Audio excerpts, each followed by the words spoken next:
1 year in public accounting is 5 years in industry. You get a chance to get on an engagement and see everything, and you have to make an assessment relatively quickly, to come up with a solution relatively quickly, and to get that solution to action. And that's the hard part. It made me decide I wanted to leave public accounting at the time. Again? Yes, I left again. And when I did, Albert Butler CPA, MBA, partner at a national CPA firm.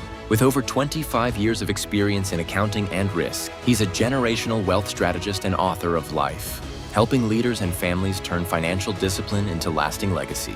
How do you get somebody to buy into the legacy, to see what you guys are doing as more than just a paycheck? I tell them the truth. I don't give jobs. I grow careers and I grow your legacy. If you're frustrated with not having a real opportunity, come try this. And if you try this and you don't like it, we can shake hands, but you're going to have learned something in the process. I think your audience will get a chance to hear from two veterans that have been around the block, built the block, broke the block down, came back, built it again, and ready to pass the torch for the next generation. So, as you've been listening to this guest, you're probably starting to ask your questions. How do I apply this to our own situation, our own succession story at the company that I'm working in now?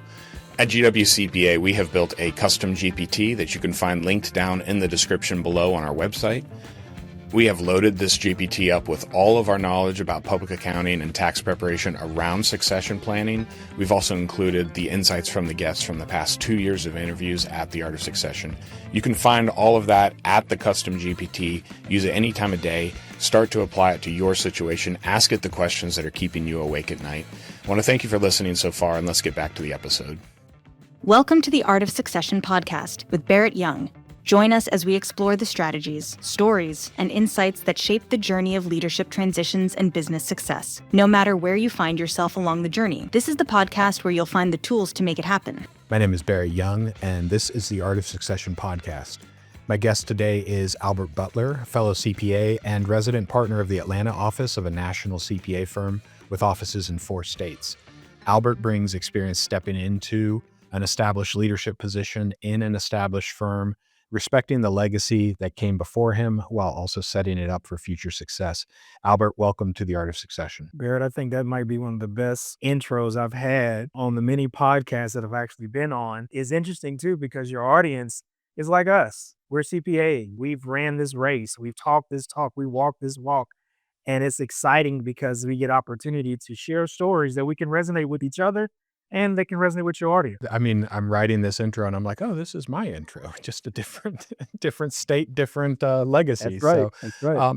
I mean, you kind of already got into it, but one of the first questions I always lead with guests is like, what brings you to the Art of Succession? What's exciting for you to share with our audience? What do you really want our listeners to take away from this conversation we're going to have today? You know, Barry, it's interesting that the runway for, unfortunately, when I started my career, was called chasing the carrot.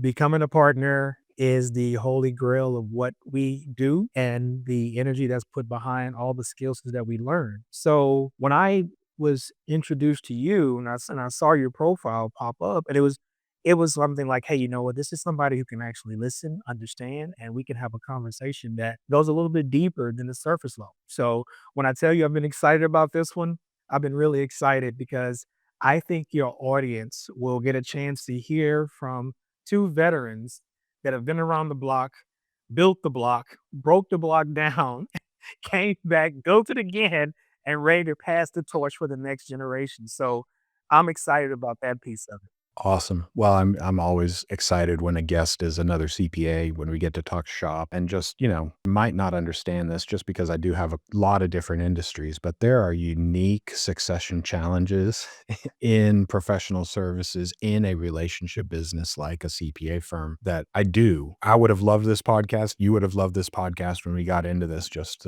you think it's just like, oh, I'm just going to take this over and continue on as normal. But I am excited to bring these kind of stories so that people can learn from our lessons. So let's get started with like your history in the career field. Like, did you know you wanted to be a partner when you got in? When did you get into accounting, tax, become a CPA, all that kind of stuff?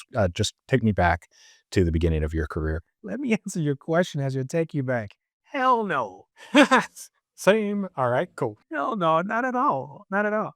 I'm gonna take you way back to a story when I was in college. When I honestly went to school, and back then it was, oh, everybody needs to do computer science. So when I first got on campus, my major was computer science for one whole day. All right. As I That teacher was that bad, huh? it's interesting because, as I was venturing around, I ran into an old friend of mine, and she and I began to talk about what majors were and what opportunities were gonna be there, and I shared with her really what I really wanted to do from that perspective. She told me, he said, "Why won't you just major in accounting in the College of Business? Major in the College of Business. You come from a business-minded family, so this would be very, very ideal for somebody like you love analytics and you love numbers, so it actually might connect the dots." I'm like, "Okay, okay, well, that's fine. So maybe I'll just major in, business management. Just do business Uh-huh. management and see how that goes." And I made that switch, went back, talked to my parents about it. We went to dinner and I said, "Hey, mom, dad, I'm gonna go ahead and do the business route and see how it goes." They said, "Okay, that's awesome." They applauded me and rooted me on. Fast forward a little bit, I'm in the College of Business and I take my first accounting class. It was terrible. I take the other disciplines, they were just okay. I ran into another young lady who was an old friend of mine, and she was getting ready to graduate in accounting. And she told me how she said, "Hey, Albert, I already have a job lined up, and it's gonna be great. I'm gonna be moving out to Texas, and it's gonna be great. And I've been recruited out of here. They travel and take me all over the place and bump me their corporate office. I'm all locked up, ready to go." And I'm sitting there like, wow, that's awesome. That just sounds amazing. And I'm thinking like, I'm smarter than what she is. Like if she can do it, I definitely can do it. I went back to my parents again. We had another dinner, had a conversation, and ironically enough, my mother and my father, they owned a home health agency. In that process, they had just went through a certification where they had to hire specialists who just happened to be a CPA to give them an audit for that certification that they needed. I just happened to see how much they had to pay him, Done. right? And I say, "Hey guys, you know what? I'm gonna go ahead and go this accounting route." They was like, "Are you sure?" I was like, "Yeah." But then my mom's like, "Oh, you said you didn't like your accounting classes." I was like, "Well, I think I can do it." She's like, "Okay, well, awesome. Go ahead and we support you. Go ahead and do it." Get back into it. Take my intermediate two class. It was terrible. And Yeah. uh, The defining moment for most of oh, us. definitely, definitely. And it's funny enough that I've been in this game for 26 years now. Okay. I still have my intermediate book. It's almost like a trophy that sits on my desk because it's the journey that you learn from along the way, that this is where you actually really had to cut your teeth, peel back, and really understand what the hell you were doing. Is really that intermediate one, intermediate two class that really actually kicks that off for most. So finished up, graduated, got an opportunity at one of the big four, and kind of the rest is history when I got there. And truth be told, while I was there, I didn't understand. I was in Texas at the time. I did not know the type of clients I was working on, did not understand the oil patch whatsoever. And, it just was a struggle. So I will tell you that I am one of those veterans that did not expect to ever be a partner. I'm also one of those veterans that I look at those partners and be like, man, I would never want your job because you work way too much. Yep. Yeah, you're a cog in the wheel. You don't see the bigger picture in the Big Four environment, and it is another defining moment. It's like, are you even going to stay in this profession? And you look at the peers you have ahead of you, and you're like, no, I don't think so. I'm going to get out and take that experience and go find something else. You said entrepreneurial background, or like you're watching your parents. Was it always the home-based business, or did they have multiple businesses? Did you see yourself, other than not in a Big Four or an accounting firm, did you always see yourself as a business owner, along that way? Yeah, I'm gonna say yes. My parents always felt like I need to go work for someone else to really understand how the sausage is being made somewhere else. But my dad did an amazing job with myself and my sisters. He made it a purpose to make business more not about the external side of business, but he made it about the internal side of business in the household. And he ran our house, and he and my mother ran our house like it was a business. And he would always say, "Son, you have to realize that a marriage is a business relationship because it is a contract. I do what I do well, your mom does what she does well, and when we come together, we have synergies that we can actually make things happen for the family." So he would literally walk me through the family budget every single month. He would open the checkbook and show me the money coming in and the money going out and say, "Hey, I want you to understand this because one, you need to understand and appreciate all the efforts that your mother and I do for you and your sisters. And two, one day you're gonna have to do this too for your family. And I don't want you going into any situation blind from that regard." I commend him for that lesson because it stuck with me. I was go one step further. Multiple businesses were that my parents actually ran. The most successful one was the home health agency. When I was my sophomore, junior year in college, my mother decided to open up a uniform store, and she decided to kind of give me that bath by fire and said, "Hey, it's a small investment, but it can be a big investment." She was a very strong woman of discernment and saw things from a different perspective. As I'm from Louisiana, and at the time, school uniforms were becoming mandated for all the public schools, and she saw that as a business opportunity, and she put me right in the mix of it, from purchasing of inventory to opening and closing the store to even getting a storefront and getting in and doing the build out of the storefront, identifying a point of sale system, doing the accounting for it. I even incorporated it on my own. So it was a lot, and it was moderately successful in the process. But I would say one of the biggest lessons I learned about inventory is that you don't buy stuff that people don't want. Definitely did that a few times as well too. So I commend them in putting that entrepreneurial spirit inside of me as a young boy, and then even having the wherewithal to take a small investment and give me a chance to really not just learn something in school from a theory perspective, but to learn it in the real world perspective. The wins and the losses associated to it made me a lot better person from a business owner, especially today. Gotcha. Nice. All right.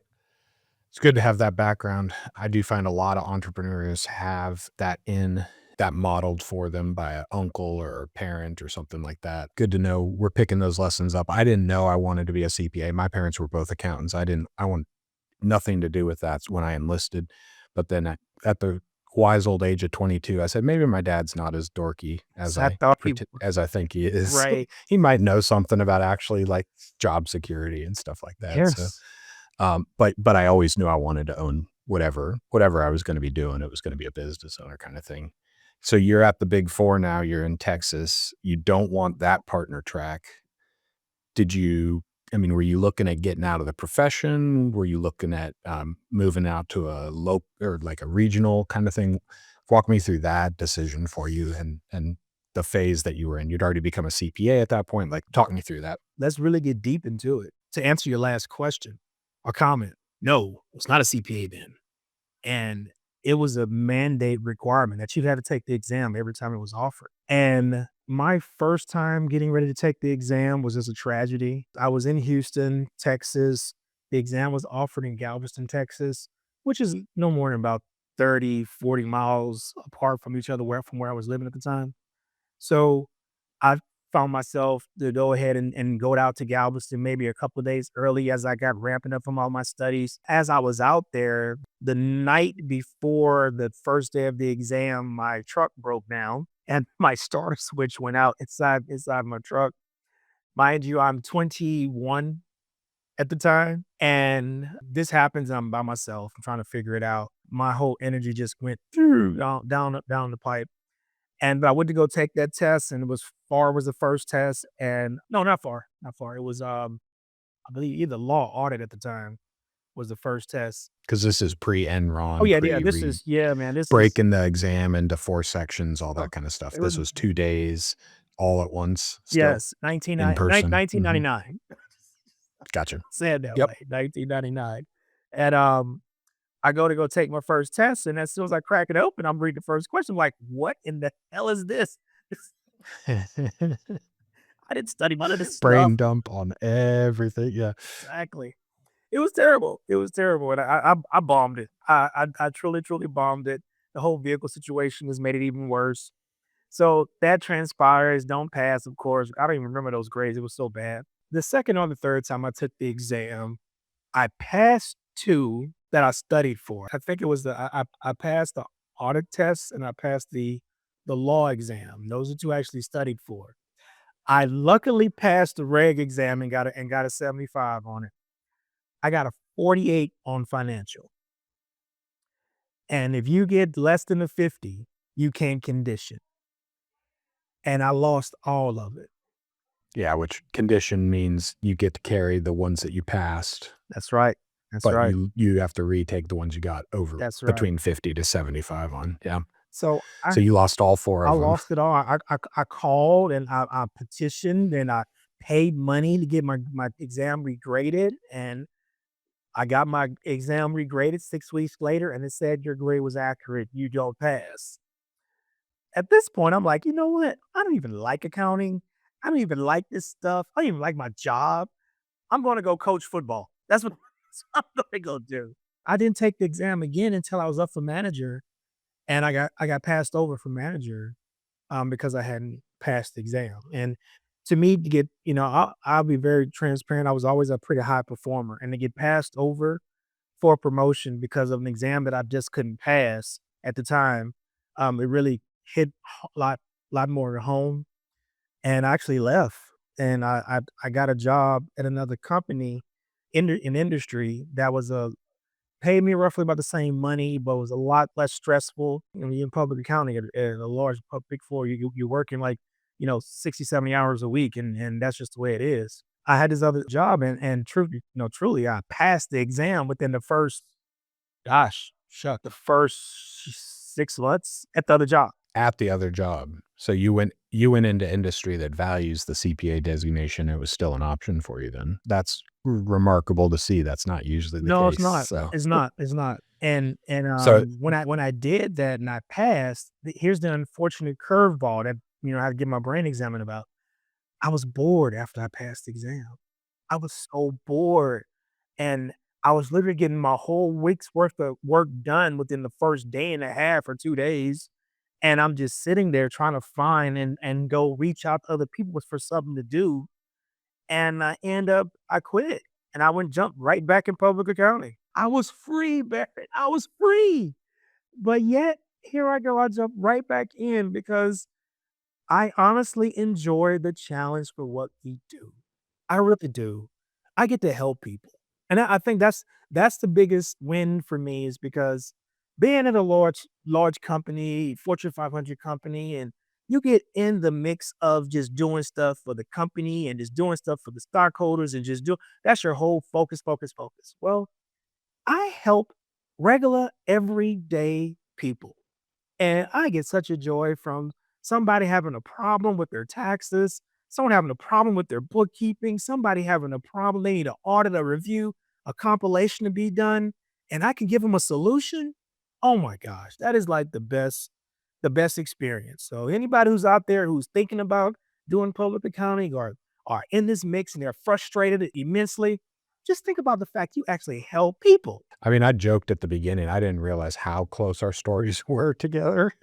But I left public accounting for almost 6 years, and I started my own company. And I was like you, I was doing accounting, not tax. I was doing regular accounting for small businesses. But like you, I was getting bored from just the amount of free time. And what I love about public, what I always point people to is, like you said, you're not involved in a Fortune 500, but I wasn't either. My clients weren't Fortune 500, but it was the same repetitive tasks month after month, week after week kind of thing with those clients. And I do enjoy that aspect of public accounting. I don't think most people in our profession see it as that benefit of the rotation, the exposure. I'm dealing with, 50, 60 clients on a regular basis, getting into their issues, digging deep into those kind of things rather than one company that Right. you're focused on 12 months out of the year. So, it that is the appeal to me. It's as a visionary or ADHD or whatever I want to call it, the chance to try something new with all of the clients that come to us bringing those problems. Like you said, it's the problems. It's like, cool, this is something new. This is going to keep me engaged. This is something I'm going to be able to speak into and solve a real problem, be the go-to expert on this thing, and really help them with their solution, make it less confusing, break it down for them, get that aha moment from them, which is just so cool, so rewarding. And it's interesting because it probably sounds like we're a bunch of business nerds, but guess what I am in yesteryear? 1 year in public accounting is 5 years in industry. And it's for the exact reason that you just gave a second ago. You get a chance to get on the engagement and see everything, and you have to make an assessment relatively quickly to come up with a solution relatively quickly and to get that solution to action. If the solution works, great. If it doesn't, you have an opportunity to go back to the drawing board really, really quickly and then apply another solution to it again. You get to learn Yeah. so much so fast with so many different companies that you become a mastermind at this stuff. I don't recall that saying, but I agree with it. Yeah, that's what kept me personally out of going to the Big Four, going straight into industry out of school. It's like I don't want to become the AR clerk who's really good at collections. Like I want to get exposed. I grew up in a small firm. My first firm had 9 people in it.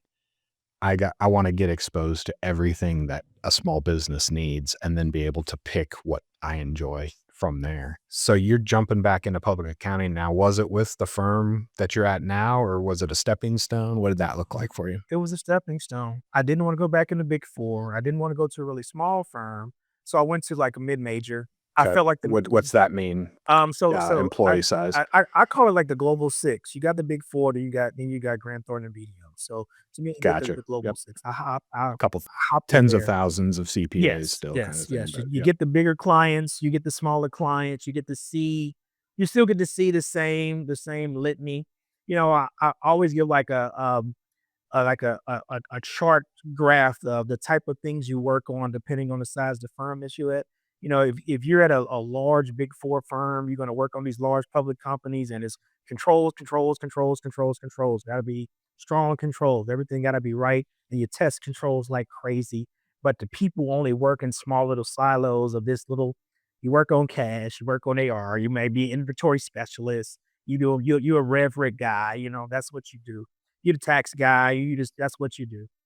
And the smaller the firm you go to, it kind of evolves and changes. Where if you are at a smaller firm, you're going to learn how to get books and records right because your clients they're going to be a mess. Their accounting is if it exists, it's going to be a mess. The chart of accounts going to be all wrong. You're going to have missing documentation. You're going to have to go back and clean things up with so many journal entries. You become a very, very, very good accountant. You become a very, very, very good business consultant to get them right. So then you can actually do an audit. The mid majors, you kind of get the same of both worlds. You have a large public company and you have a mid-sized, mid-tier type of probably mom and pop company as well too. And you kind of get a nice flavor of both. So for me, I went over to the mid major. We had a pretty good time. I enjoyed it greatly. I was the firm I was with was there for over 7 years. So it was a very, very good run. But I got trapped in PCAOB hell at the time. Public Company Accounting Oversight Board, for those listening, it's you're auditing you're doing quarterlies, you're doing all that kind of stuff on public companies. The scary part of it was that, and this is just my opinion, no, and you can say this is purely Albert Butler's opinion in this case. The PCOB, although a great organization, it's checking the checker at a level of checking the checker that makes the checker apprehensive about being the one to use judgment. Because judgment gets you sued. So Right. And in every aspect of my training, it was always beat inside of me. Document, document, document. And if you document your judgment based on sound guidance that's baked in accounting literature, no one can say anything to challenge that. But yet, here we are. And that's the hard part. It made me decide I wanted to leave public accounting at the time. It really did. again, Yes. I left oh, again. okay. I left again. And when I did, I went to a public company and I was their chief art executive for a while. I was there for gosh, 4 years or so. And unfortunately, I was let go in a major cost reduction. And I found myself looking for an opportunity that took me about 18 months of doing private consulting for different projects, all over everywhere until I found a new spot for me to call home. And at the time, it was at a company that does insurance across the board. And I was their enterprise risk VP of enterprise risk management for them. So fast forward a little bit, the a buddy of mine was from this firm, and he came to me and let me know that they had a major need for somebody with my background to come in and become a partner. And because again, becoming a partner, I'm a corporate executive at this point. I'm good. I'm I'm good. I'm traveling all over the world and doing risk assessments and all that good fun stuff. And he's like, "Look, Albert, we really need your background. We really need somebody like you. We've had a major loss inside the firm, and somebody like you could actually step in and really, really help us continue on legacy and move the needle inside the firm's legacy that your background is ideal for." And I was like, nah, I don't want to do that. Sorry, sorry. And we talked again a few more times, and he was like, the timing might not be exactly right for you right now, but keep it in the back of your mind because I think that you would really enjoy coming on board with us and being a part of what we're trying to build. Is he a partner in the firm at that time? Yes, Or yes, okay, okay. yes, yes. He twisted my arm a good little bit, and he made me, and I drank the Kool-Aid, and I started to see the vision, and being a part of what this firm has been able to do is very, very humbling, very exciting. It has a very strong resonance inside of me that I get to be a part of something that was built before me that allows me to put my knowledge base, skill set, and my network of all the experiences that I've had and bring it all together to help take this firm to another generation. And not just the firm, but also the accounting profession as a whole, where we're seeing a lot of changes in the way things are being done. But Barrett, I'll tell you, I was driving home late one night and I said, accounting is always going to be here. It is truly, truly the heartbeat of business. And because of the heartbeat of business, that heartbeat has to pump a certain way where we're not just talking about the function of how to do it, we're talking about the vitality of what it really is. It's true balance, it's true equilibrium. It is the perfect equivalent exchange of transactions that talks through numbers across the board. And you just have to love it for that. And again, it makes me excited because that balance is universal. I mean, can you talk just a little bit, riff on that, what you mean by the vitality or the balance there? Because I think I have an idea of what you're talking about, but I want to hear in your own words what you mean when you say something like that. So think about it from this respect. If you take the human body and all decisions, actions, and ways about achieving certain mission goals and visions are developed by the mind. The mind is the leadership. Well, this mind wants this body to go and do something that's going to send a signal down. And say, body, we want you to walk. That walk is operational. So we're moving through that operation of walking. The mind's also going to say, hey, what? We need to make sure we can sell what we can do. So let's give what we got to the world. So those arms are going to be the sales of giving it to the world. So watch this. That signal, that message, that clarity has to go through the entire system.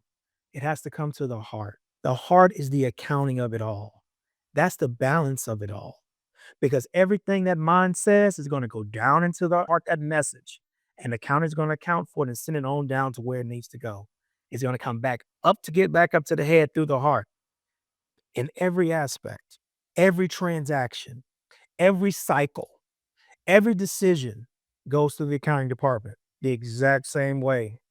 It is truly the balancing of any environment. It's the balancing of who we are as people. It's the balancing of our own natural environment that we're in. It's the balancing of the whole universe. That's what makes it beautiful because it has to balance. If it doesn't balance, something's wrong.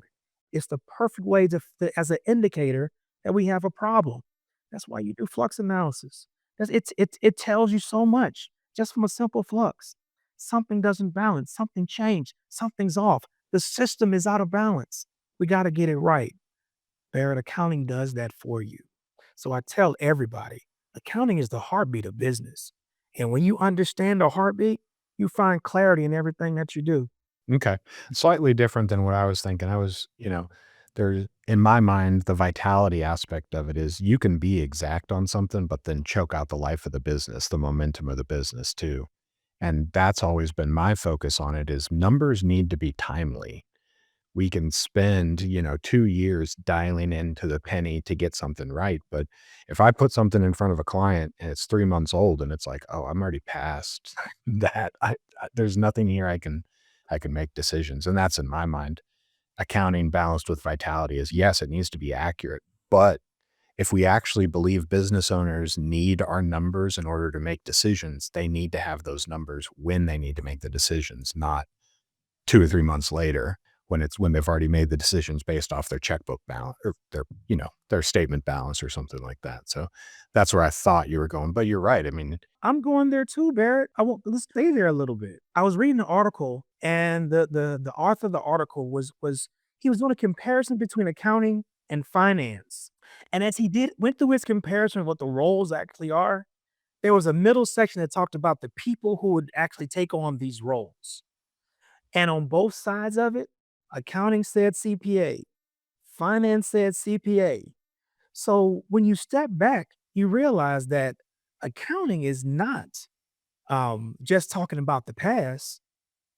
Accounting talks about the present and it talks about the future. If you look at a real CFO's role, what is their real job? Their job is to be a messenger that tells the past through financial reporting and taxes, a messenger that tells the present through the treasury function, and a messenger that tells the future through FP&A. That is the CFO's role. That is real accounting. That is the actual connections that are actually taking place from that balancing that I was referring to above. So you are 100% right. If it's not timely, you're choking it out. If it's not timely, you're talking about something that doesn't matter anymore. If it's not timely, I've already made decisions and I'm already focused on where the company's got to go. So it has to be timely across the board. and I think we gladly, our profession gladly allows itself to get relegated to that past performance. I mean, we were joking before we recorded how one tax season ends and the next one begins, and supposedly there's an off season there.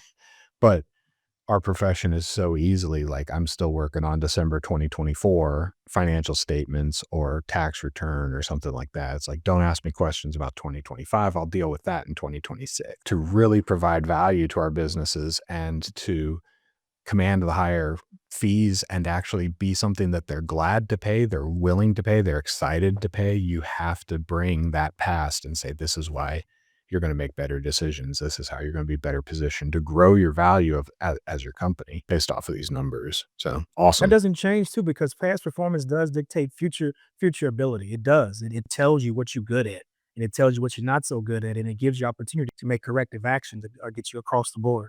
Yeah. I mean, without that past performance, you're not going to cut things off when they need to be cut off. You're just going to keep going into oblivion and then waiting 2 years later to finally see how did it, how did it produce? So yeah, good. Tell me about, I mean, you're a slightly larger firm than I am. Tell me about that process. I mean, there were 2 partners that I bought into here, and one of them was within, a couple of years of retirement. So I knew who my 50-50 partner was going to be. Talk to me. Your buddy finally convinces you. You see the vision of the company. Talk to me about that process of stepping into what, 6, 7, 8 partners at your firm? Did you have to come in as an employee? Did you come in to become a partner? Like, what's that look like for So you? that was a part of it. It was a lot of debate about when you are opening up your business in that way where you're making someone a business owner and you allow somebody to make a huge investment into the business. You're becoming part of the family. And being a part of the family, you have to be able to get a level of discernment about the person that you're about to open up to.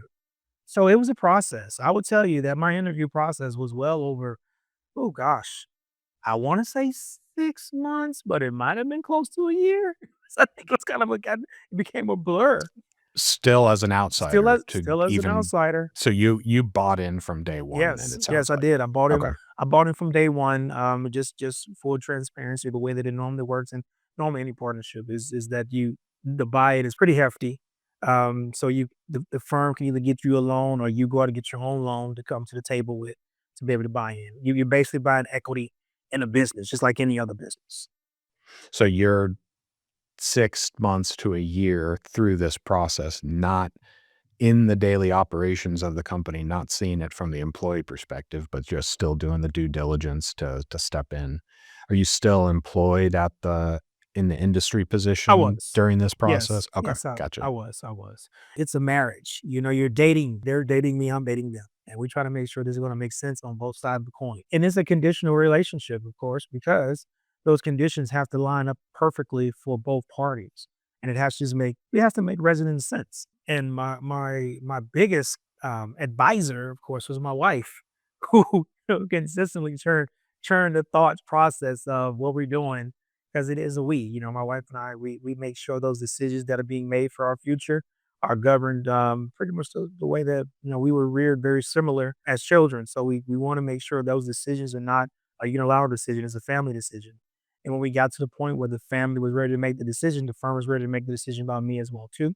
And it's very exciting, very, very scary. It was scary. I'll be honest. It was scary. But I have joined a partnership, brothers and sisters who care about the development and growth of all of us across the board. They realize we all got skin in the game. And with that skin in the game, we have to make decisions collectively that make sense for us to make sure we can overall be successful. That's what's taking place. That's definitely what is taking place. I hope that you've enjoyed part 1 of my conversation with Albert Butler. We have new episodes with interviews with business owners with their own succession stories twice a month here on the Art of Succession podcast. If you're interested in being a guest on the show, you can find the link for that down in the description below. We're going to pick up part 2 of our discussion, which you can find linked right here, with the just buying into the legacy of an existing company and how Albert continues to equip team members for success within that business. If you've enjoyed this episode, I ask that you please share it with somebody else, and I want to thank you for watching The Art of Succession.